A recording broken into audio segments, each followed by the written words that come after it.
Hi everybody, and welcome back to the Vibrational Shots podcast. I'm your host Thandi, and I'm also known as Hey Thandi on the interwebs. And today I wanted to come at you guys with the topic of taking your power back. And for me, this is a theme that has been playing in my life ever since I had my spiritual awakening, was like recognizing that I have power and learning how to take it back and what's keeping me from taking it back. And so today I wanted to explore just a little bit about how that actually looks when you're taking your power back. Like, how does that actually look in action and not just a concept in your head, right? So for me,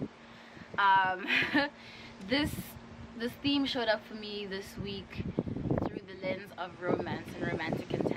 So I've been letting myself, talk to people and like dipping my toe back in the love pond. But in doing so, I recognize that I have an avoidant attachment style. I avoid romance. I really do. Like, I avoid romance. And I was trying to like figure out why. Now, of course, if you like follow astrology, they'll tell you like, oh, it's because of like your birth chart placements, and because like I have my sun, moon, Venus, and Mars in Aquarius, which is the sign of the friend, and very commonly known to be like the sign of the friend zoner. But beyond astrology, I was like, no, I really want to like pay attention and go deeper into why am I avoiding romance. What is it that makes me want to keep things platonic and wants me to keep things cool? And so I realized that I felt like I think the reason why I avoid attachments is because I feel like I lose myself in them. I feel like I lose my sense of self, and I lose my ability to take up space, and suddenly I can't speak. Like, I'm a very vocal person. Like, if you're friends with me, like I don't hold back. But for some reason within the romantic space, it's hard for me to speak up for myself. And I was like, okay, so like let's really dive deep into this. Okay, like where are we going with this? And the thing that came up was my sexuality. And so I was like thinking about how I operated in my sex life ever since I've started having sex. And it dawned on me that my avoidance came from this frustration. I had a frustration because I felt pressured to be turned on all the time in relationships. I felt like, oh, if somebody desires me, then it's my duty and responsibility to reciprocate. I felt this pressure to reciprocate, not even necessarily from like my partners per se, but like internal. I had this pressure, and it's like, oh, if I don't reciprocate this energy, he's gonna feel rejected, or if I don't reciprocate this energy, I'm gonna give him permission to go cheat, or whatever the case may be. And so I really had to like make peace and come to terms with the fact that like a lot of the times when I had sex, I didn't want to. And I think what confused me is something that I'm understanding about myself now, is that I'm a highly sensitive person. I am incredibly empathetic and receptive, psychically so. And so it's like I can feel the energy of others, and because I hadn't really been given the tools to learn how to create boundaries between people, myself and people, I realized that I had been empathing my partner's desire for me and taking that on as my own. So when my partners would express their desire to like want to have sex or connect, I felt it as my own, but then I wouldn't get the same sense of fulfillment from that sex. Even if I felt good in the moment and I orgasmed, even, like, I still wouldn't have a sense of fulfillment because I wasn't, and I'm learning this now, that I wasn't following my desire. I was empathing other people's desire. And once I got to that revelation, I was like, holy fuck. Like, and it's like I had to just accept that, like, I blow hot and cold. Like, I'm not always hot and ready for desire and ready for action. Like, I'm probably cooler than most people, like, literally. And I felt guilty for admitting that, and ashamed to admit that, because I thought that that meant that my feminine energy wasn't working in the way that I was taught it was supposed to work. It's just so fucking strange, right? And like, I really had to think to myself, I'm like, no, why do I need to feel the pressure to turn on? Why is it that Roman says that, like, because I am committing to you as my partner, now I have to give you access to my body whenever you feel like it? Like, there's something wrong with that. There's something wrong with that line of thinking, and I don't know why we adopted that. And like, but I couldn't assert that, and now I'm like, no, if I say that and it bothers somebody, like, then fuck out of here. Like, why was it so hard for me to say no to sex? You know? And it's that pressure that women feel through, with its patriarchal conditioning, but more importantly, and more so to my experience, was the fact that I have been absorbing the beliefs and desires of others my whole life. I've been the I've been this what would you call it, like the proverbial daughter. Let me put it that way. I've been the proverbial daughter. I'm 25 now. I've been out of college for like 2 years, and so it's like now I'm really transitioning into my independence. But before that, I was dependent on my family to help me through school and all of that stuff, and to like live. And which meant that because I was in that space of powerlessness, I was absorbing my family and my parents' beliefs and desires for me, and I didn't have the space to connect to my own desires. So it's like I move out of the house and I go to college, and then I get into a relationship, a long-term relationship, and so I stop imparting my immediate family's like beliefs and desires, and then boom, I'm in a relationship and I'm imparting my partner's desires, and I'm like, ugh. And so no wonder I keep losing my, like, feeling like I'm losing myself. And it was like this year when I decided, oh, okay, let me like try and dip my toe back in the dating pool, because I had really just gotten out of it, especially after going through an emotionally abusive situation. I could feel that, like, I'm losing my sense of myself, and I couldn't really blame the men, because they weren't doing anything overtly to like diminish my sense of self, but I could still feel myself losing it. And I was like, oh, you know what, the reason why is because I've never had the chance to develop my sense of self for real. Because when you're young, your sense of self is defined by your home environment, your school environment, and the friends that surround you. And then when you leave home for the first time, that's when you sort of start to get a sense. And then usually you'll like find yourself in a relationship or 2 or 3 or more, I don't know. And even then, it's like you sort of fall into the programs that tell you that, you know, you're supposed to be devoted to this person, and, you know, you're supposed to connect and unify and merge. And yeah, it's like I never had the chance to really develop my sense of self. And I was like, wow, that's what I've been needing. Like, that's what I've been wanting.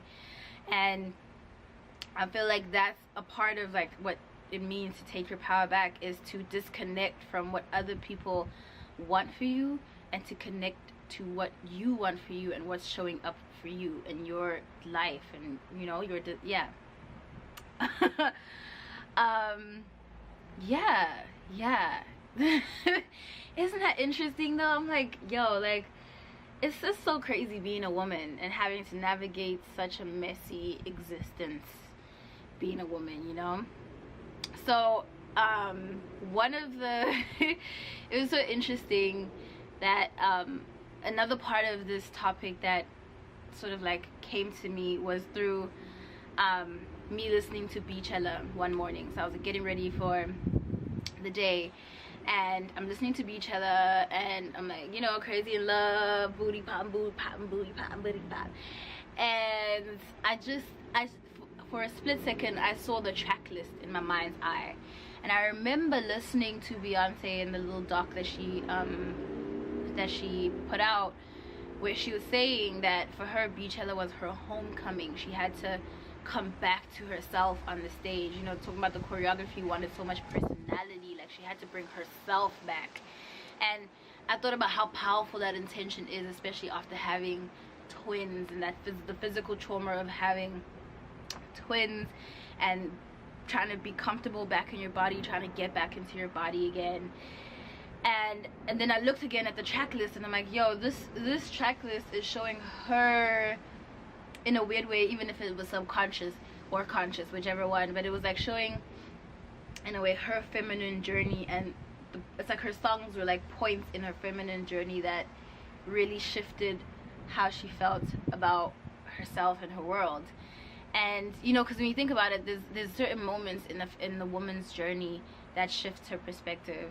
It's falling in love, it's having kids, it's finding a purpose in life, you know what I mean? It's like when you connect to your own desire. And this is what's interesting, was like with Crazy in Love is about her desire for her man, not about her man's desire for her. Like her connecting to her, I'm crazy in love, like, you know. But thinking about how powerful that is, to connect to something that you desire and that you want to nurture, and how that shifts your whole perspective.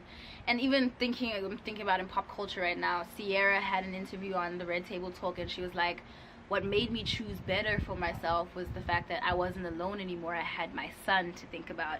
Now all of a sudden, it's interesting that when it's you, it's almost like, where's that disconnect that makes you feel like you're not worth doing all of that? But then when you have this baby, it's like, oh, I can no longer fall back on these harmful patterns, because they're going to affect somebody innocent who just came into this world, and so I have to shift and change. So I'm noticing, even with all these women, how there are these pivotal moments, and they're all moments of connection. And when you think about connection inspires responsibility. If you're connected to your companion or your pet, you want to make sure they eat every day, so you can't be lazy. If you're connected to a kid, they eat again, you can't be lazy.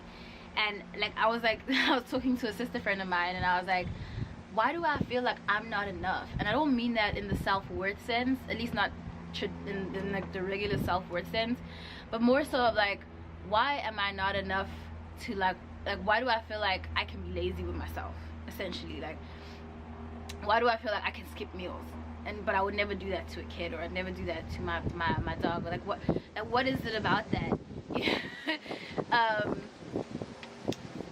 And again, it goes back to this idea of connection. Like, why am I not connected to myself in such a strong way, where like that I'm so connected to myself that nurturing myself is second nature?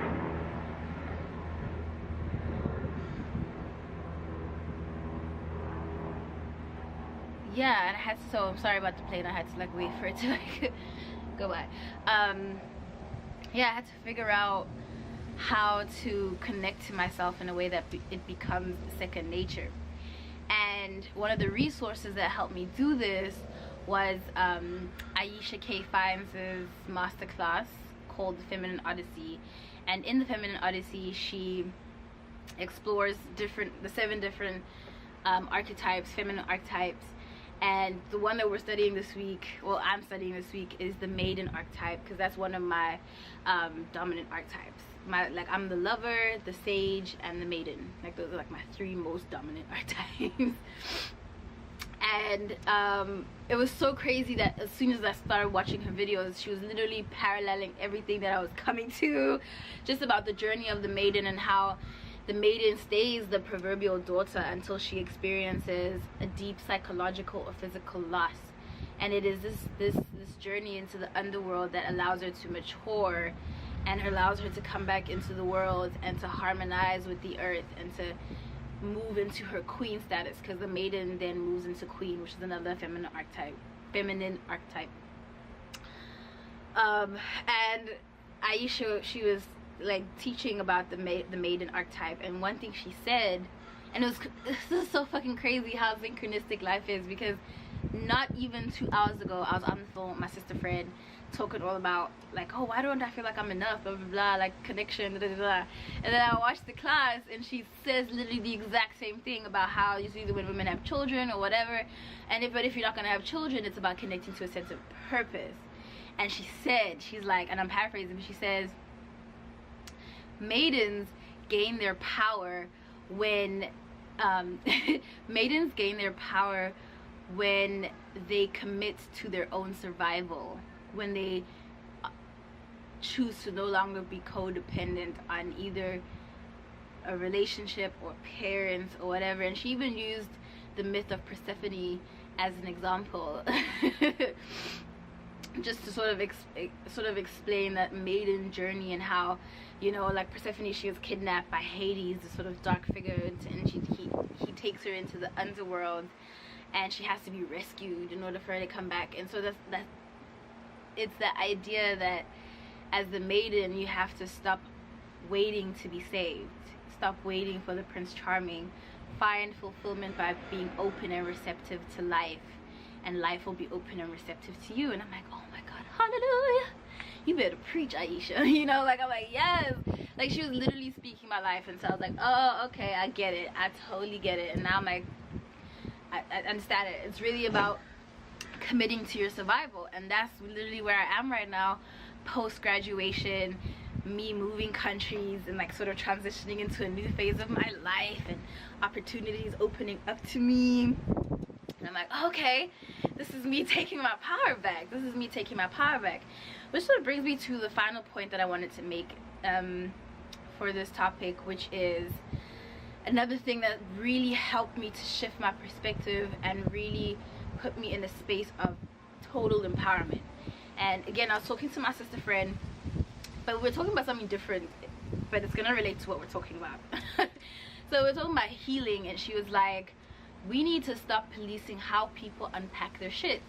We want people, we're so focused on how we want people to unpack their shit, instead of focusing on how they can unpack their shit. Instead of like focusing on how we want them to, we need to be focused on how they can unpack their shit. What are their abilities? What's available to them? And when she said that, I was like, yo, this is facts. Like, yo, you're like really talking some truth. And then immediately I literally applied that philosophy to myself, because I was looking at, I have like this board that I write down like my to-be list, my to-do list, all of that. I was looking at my goals for the next couple of weeks, because I'm transitioning, I'm leaving America, I'm headed into some new opportunities. Excited. But so I had like a list, it was so goofy. I had a list of goals that I needed to complete, like, you know, closing out the loose ends of living in a country, right? Like closing accounts and selling things off, donating, just unloading myself. And I'm looking at this list of things to do, and like what she said just clicked in my mind, and I was like, yo, I need to focus on how I can fulfill this list versus how I want to fulfill this list. Because when you're wanting, you're sort of like, well, first of all, when you're wanting, you're activating the energy of not having, because it's not within you. Whereas when you talk about I can do something, how can I do something, it sort of like implies that fulfillment is possible, like the path is available. And so I'm like, oh, okay, so how can I complete my goal list? How can I do whatever the case may be? And I'm telling you, the moment I shifted my mindset, this literally happened yesterday. The moment I shifted completely, and I was like, oh, I just need to really be proactive and figure out like, how can I get this list done in time, for me to leave. And like, I started, it's like I felt the energy of alignment, and I felt the anxiety just go away. And then all of a sudden, like, I'm getting like cool opportunities and emails, and I'm not gonna really talk about until they're solid, but I'm just saying, like, the moment I shifted my energy, like, I got physical confirmations of the fact that this is what I need to be doing. I need to be receptive to life. I need to get over my aversion to risk. I need to get over my codependency and sort of like embrace my independence. And I'm like, yes, this is amazing. And so, say all that to say, she's taking her power back, girl. She is taking her power back. I am figuring out how I can do things. I'm letting go of the expectations of how it should look, and I'm making myself available to how it's actually showing up in my actual reality. And yeah, so I'm taking my power back. I'm standing up for myself. Like, I want to actually to conclude even how I opened this topic, which was about the trigger, right? I actually even had a conversation with you know, one of the people I'm talking to, I had the conversation about my trigger and how like I just need to feel like I have the permission, not from him, but like even from myself, like I have the permission to be hot and cold, and that if I don't reciprocate your desire, it's not like a rejection, but it's literally where I am, you know, and I'm like accepting where I am, and it's really about me accepting where I am. But I had the conversation was the point, and that is how you also learn how to take your power back, is having the conversations, connecting to your desire. First of all, connecting to your desire and committing to your desires, but also communicating your desires and being okay with that. And this is how you know you're shifting away from codependency, is when you're not dependent on how they react. So it's like, oh, I could have had this conversation, and if he said, oh, I ain't fucking with you, then I would have to just accept that, like, and not be afraid of that because I'm codependent on his approval or attention or whatever the case may be. So yeah, yeah, have the conversations, dive deep, connect to your desires, take out the desires of other people, give it back, return to sender, you know, and allow yourself to thrive and to flourish, you know. At least that's what I'm gonna do, child. The next time I check in with y'all, I may not even be here, although I'm thinking I do want to create another video before I leave. But if I don't, child, I'm gonna catch y'all on the other side. Anyway, thank you so much for watching. I hope you're able to, you know, capture a couple of gems here and there, and like maybe if you relate, you know, good. If you don't, also good. But let me know in the comments below if you're watching the video on SoundCloud or wherever, if you're like listening to this on the podcast. I want to know what you think. Have you had moments of realization where you noticed that you are not standing up for yourself and you're not speaking up for yourself? Did you notice ways in which you are not taking your power back or taking your life into your own hands? Talk about it. Let's free ourselves of the guilt and the shame and just acknowledge it, so that we have the space to move on and create new and better things. I'm so happy. Anyway, guys, thank you guys so much again. Until next time, bye.